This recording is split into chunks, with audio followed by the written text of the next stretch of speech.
My name is Tom Felton and I'm playing Viscount Tronqueval. I was very excited about stepping into to do a period drama. Really was, I guess, the instinct, but to turn it into a period action film is a bit of a dream come true for me. And after playing so many years on the villainous side, it feels very strange and fantastic to suddenly switch to the heroic side. So yeah, I've certainly enjoyed that as well. Tronqueval is nobility and honor personified, really. He is prepared to die for what he stands for, and this is it's what's nice about this period of time, is that people were actually willing to stand up and die for what they believed in. So yeah, it's fantastic to step into his shoes, and hopefully I've done him justice. He's the Viscount, which is the sort of leader, if you will, of Carcassonne, and this is at the time of the Crusades, and a lot of villages are being taken over and sort of ravaged by the Crusaders. And Tronqueval is very unique in the fact that he's willing to stand up and die for all of the faiths that go against the Pope's crusade. So he's not only is he honourable in what he believes in as a Catholic, but also he believes in people's freedom to believe in what they choose to, which was a very strange thing for someone of that time and that period, I think. So yeah, like I say, he was ahead of his time as far as nobility and honour goes, definitely. This was something that I was very keen to ask Kate Moss when she came on set here. I was just fascinated. How do you come up with a story that is historically accurate, but also a completely fictional story that weaves in between real characters, real life people that live? That was something that almost terrified me when I first found out that Tronqueval was a real man. He has roads dedicated to him in Carcassonne, France. He's considered a bit of a local hero. So yeah, it was very exciting. Yeah, it's hugely fascinating to see see so many characters weave together, especially with the contemporary and the modern. I mean, obviously I've only been here for the stuff we've been shooting, but I'm endlessly intrigued to see how they're going to weave the two storylines together between the 21st century and the 13th. So yeah. Chris laughs before, during, after a take, all times. You can be prepared for his laugh, and it's a very unique laugh, very infectious laugh as well.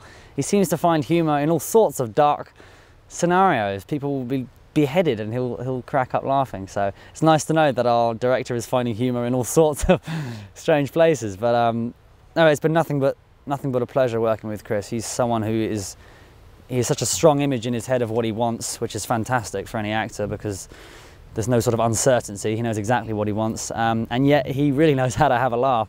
Everyone feels at ease on the set, not just the cast, but also the crew, and I think Chris has a lot to do with that, definitely. He's been nothing but fun.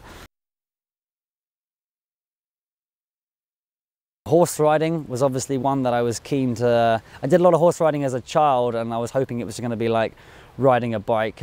Slightly more difficult, but after a few hours on the back of a horse, that was fantastic. Sword fighting, obviously, not something that I'm incredibly knowledgeable of, so working with the great stunt team here, Franz, has been nothing but a pleasure, and really sort of building confidence up with things like that. So lots of new skills that I have not previously been knowledgeable in. So yeah, it's been a lot of fun in that department as well. It's a set which is hard to miss, even from miles away you can see it.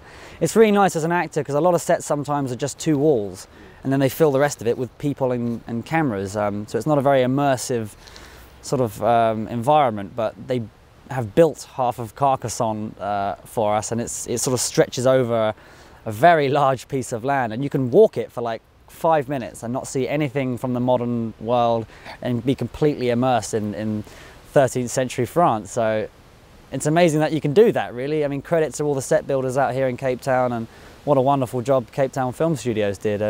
Because you see it from a distance and you think, not too sure, because all you can really see is scaffolding and bits and pieces, but when you actually step through the scaffolding and you're in the middle of it, it's completely immersive. It's very easy to believe you're actually standing there.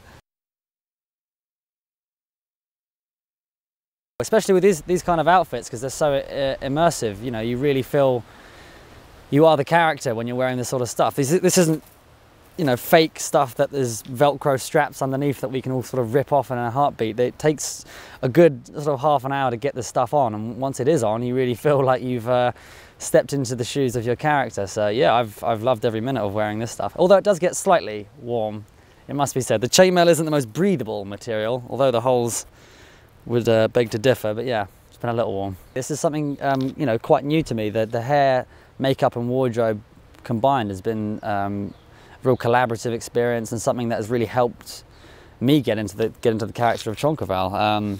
Obviously, with a historical figure, you have to be a little bit careful. You want to make sure that you're sticking true to what the historical documents are there, but also to make it as cinematic as possible. And we had, you know, I've had a wonderful time with the wardrobe ladies and Meg, some hair and makeup. We played around quite a bit, and I certainly enjoyed Trenky's final look.